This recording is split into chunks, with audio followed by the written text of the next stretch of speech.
देख रहे हैं सक्षम भारत टीवी। इथे तर एवढा मोठा अर्ज पोलिसांनी लिहावं हे सगळं मला आश्चर्य वाटते। 4-4 पानाचं हा काय प्रकार आहे? हा एका पीडितेला न्याय मागण्यापासून परावृत्त करण्यासाठी तिला दबाव आणण्याचा प्रकार आहे आणि पोलीस एवढा दबाव आणतात, पोलीस अशा पद्धतीने वाटतात। बरं एवढं सगळं चालू असताना महिला आयोग याच्याकडे लक्ष देत नाही की एका पीडितेला ती सरळ साधा एक अधिकार मागते। म्हणजे आपल्याकडे भारतीय दंड संहितेमध्ये जो हिंदू विवाह कायदा आहे, ज्याला आपण हिंदू मॅरेज ऍक्ट म्हणतोय किंवा बॉम्बे मॅरेज ऍक्ट म्हणतोय, या हिंदू विवाह कायद्यानुसार किंवा आता भाजपा ज्या कॉमन सिव्हिल कोडची मागणी करते, समान नागरी कायद्याची मागणी करते, त्यानुसार सुद्धा नवऱ्याच्या संपत्तीमध्ये नवऱ्यानंतर बायकोचा अधिकार असतो। ही साधी गोष्ट आहे आणि ती तिचा अधिकार मागते कारण तिच्या पदरात 2 पोरं आहेत। तिला मूव्ह ऑन करायचं असतं तर कदाचित तिने तुमच्याकडे वळून बघितलं नसतं, पण ती 2 पोरं घेऊन तुमचं नाव, तुमचं रक्त, तुमचा वारस, तुमचा वंश सांभाळते आणि तिला तिचा न्याय हक्क देण्याच्या ऐवजी पोलीस जर अशा पद्धतीने हॅरॅश करत असतील आणि त्यात महिला आयोग अजिबात लक्ष देत नसेल तर न्याय कुणाकडे मागायचा?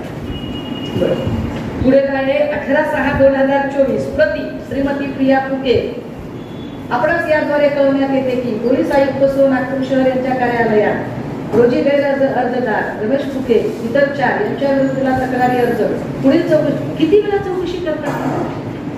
50 चौकशा केल्या त्यांनी। एका अर्जाची चौकशी किती वेळा करावी याला काही लिमिट आहे का? आता परत अजून एक सूचना पत्र आहे। प्रति श्रीमती प्रिया फुके वय 34 वर्ष आपणास याद्वारे सूचना पत्र काढण्यात येत आहे की आता हे लेटेस्ट आहे 22/5/2025 चा आहे।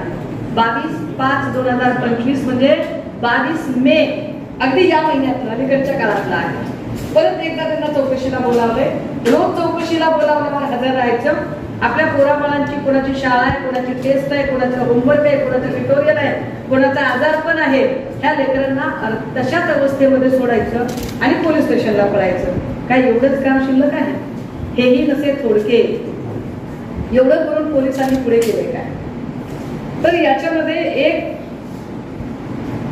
हे महिला आयोगाला लिहिलेलं परत एक 7 पानी पत्र एवढ्या लांबून तुम्हाला दिसणार नाही कदाचित, मी फक्त पानांची संख्या मोजून दाखवते। म्हणजे महिला आयोगाला 5, 6, 7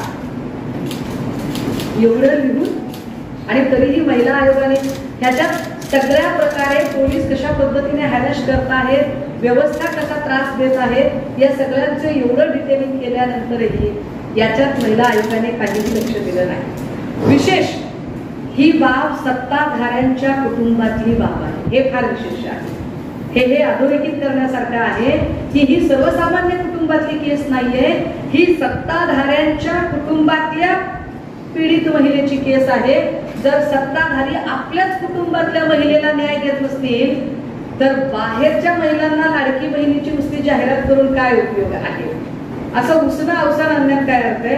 आणि एवढं सगळं चालू असतानाच आता एक तक्रार पुन्हा एकदा 6 एप्रिल 2025 ला एक विनयभंगाची तक्रार दाखल करून घेण्याच्या संदर्भात पुन्हा त्यांनी अर्ज केला। या विनयभंगाच्या तक्रारीचं हे भयंकर आहे, हे मी पुन्हा एकदा नमूद केलं पाहिजे की वैष्णवी हगवणे हे हुंडाबळी प्रकरण, या प्रकरणामध्ये मयुरी हगवणीने अर्ज केला होता आणि त्या अर्जामध्ये महिला आयोगाने लक्ष देणं गरजेचं होतं, यावर आपण बोललो होतो। त्याही प्रकरणामध्ये मयुरी हगवणेच्या वर वाईट नजर टाकणारे आणि त्याचं सेटलमेंट होऊच शकत नाही। भांडण असेल नवरा बायकोचं कुटुंबातलं तर ते काउन्सिलिंगने मिटू शकतं, परंतु जर कुटुंबात वाईट नजर टाकली जाते त्याची सेटलमेंट कशी होणार आहे? हे हगवणे प्रकरणातही झालं होतं। आता या प्रकरणात इथेही फुके त्या संबंधाने दाद मागतायत, नो रिस्पॉन्स। विशेष प्रति पोलीस निरीक्षक पोलीस स्टेशन अंबाझरी नागपूर अर्ज आहे 12 मे 2025 चा। विषय माझ्या परवानगीशिवाय माझ्या बेडरूम मध्ये येऊन माझी व्हिडिओ शूटिंग करीत असल्याबद्दल व माझ्या जवळ येऊन मला चुकीचा स्पर्श केल्याबाबत अर्जदार प्रिया संकेत फुके, गैर अर्जदार शुभम गजबिये. पण आता इथे पोलिसांनी फार छान काम केलं. जसाही शुभम गजबिये या व्यक्तीच्या विरोधात ही तक्रार अर्ज केला गेला, त्याच्या दुसऱ्या क्षणाला प्रिया फुके यांच्यावर अॅट्रॉसिटीची कारवाई केली गेली. मी अत्यंत नम्रतेने आणि जबाबदारीने सांगितलं पाहिजे, सोलापूरमध्ये भाजपचा जिल्हाध्यक्षाच्या विरोधात, देशमुख नावाच्या जिल्हाध्यक्षाच्या विरोधात निर्मला यादव यांनी कंप्लेंट केली. निर्मला यादववर अॅट्रॉसिटी झाली. रिंकी बक्सलाने खासदार राहुल शेवाळ यांच्या विरोधात तक्रार केली. रिंकी बक्सलावर अॅट्रॉसिटी झाली. करुणा मुंडे यांनी एक तक्रार केली. करुणा मुंडेवर अॅट्रॉसिटी झाली. आणि आता प्रिया फुकेने एक तक्रार केली आणि प्रिया फुकेवर सुद्धा अॅट्रॉसिटी झाली.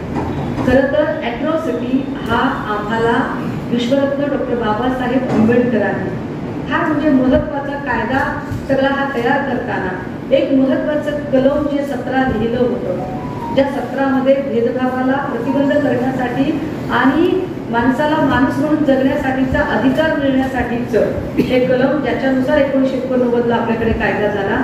पण या कायद्याचा राज्यकर्ते किती चुकीच्या पद्धतीने, किती वाईट पद्धतीने, म्हणजे एका अर्थाने या कायद्यावर प्रश्नचिन्ह लावण्याची जणू एक साजिश केली जाते. जाणीवपूर्वक एक कायदा बदनाम करण्याचा सत्ताधाऱ्यांकडून प्रयत्न केला जातो आणि एका पीडितेलाही या कायद्याच्या आधारे त्रास देण्याचा प्रयत्न केला जातो. हे जास्त वाईट आहे.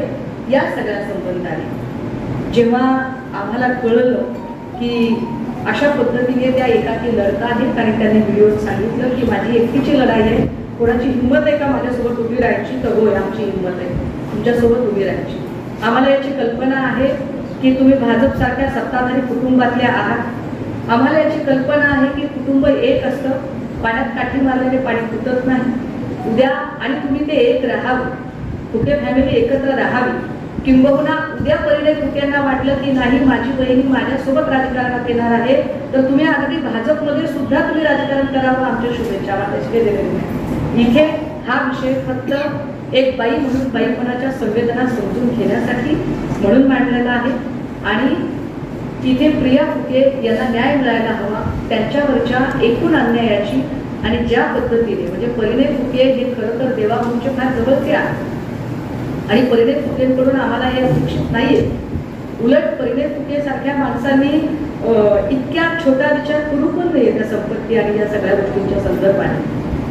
त्यामुळे त्यांनाही आमची विनंती असेल की हे असं एवढ्या चांगल्या सत्ताधारी कुटुंबातलं भांडण असं रस्त्यावर आलेलं बरं दिसत नाही. हे वाईट आहे, कारण सत्ताधारी कुटुंबाकडून लोक, सर्वसामान्य लोक आदर्श घेत असतात. जर तुम्ही चुकत असाल तर आम्ही काय आदर्श तुमचा घ्यायचा. आणि सरते शेवटी आमची माननीय मुख्यमंत्र्यांना विनंती आहे की आपण गृहमंत्री आहात, कृपया हे सगळे वारंवार जे हॅरॅसमेंट चालली आहे चौकशीची याचा काय तो एकदाचा सोक्ष लावा. पोलीस डिपार्टमेंटला काय ते एकदाचं बोला. आमची माननीय उपमुख्यमंत्री दादांना विनंती आहे, कारण दादाच्या पक्षाकडे आता महिला आयोग आहे, तर त्या महिला आयोगाने सुद्धा या सगळ्या अर्जांची म्हणजे याच्यात पुन्हा प्रिया फुके न्याय मागताय म्हणून प्रिया फुकेला त्यांनी चिल्लर ठरवू नये. त्या लगेचच चिल्लर ठरवतात न्याय मागणाऱ्या माणसांना, तर फार काळजीनं त्या न्याय मागत आहेत. त्यामुळे त्यांना तो न्याय मिळावा आणि यासाठी म्हणून इथे ही पत्रकार परिषद घेऊन आपल्या सगळ्यांच्या समोर नेमकी काय वस्तुस्थिती मांडण्याचा प्रयत्न केला. माझ्या पतीची जेवढी संपत्ती आहे त्याच्यामध्ये अर्धा भाग परिणय फुकेचा आहे. हे दोघंही सोबत मिळून प्रॉपर्टी घ्यायचे किंवा बँकेमध्ये पण सगळ्या जागांवर कुठलंही काहीही फायनान्शियल असो, कुठली प्रॉपर्टी असो, कुठलंही असो, प्रत्येक याच्यामध्ये परिणय फुके हे पार्टनर आहेत. त्याच्यामुळे परिणय फुकेंचं याच्यावर आहे आणि परिणय फुकेंची इच्छा नाही आहे मला तो माझा हक्क मिळावा, त्यासाठी म्हणून ते मला हे सगळं त्रास देतात. कौटुंबिक हिंसाचाराची आहे तर संपत्तीच्या वादाची कौटुंबिक हिंसाचारच आहे त्याला, त्याच्यावरूनच हे आले. 498ची त्यांची तक्रार आपण नीट वाचा. रात्रीच्या 10:30 वाजता त्यांना बाहेर काढलं गेलेलं आहे. त्यांच्यासोबत त्यांची 2 मुलं होती, एक विधवा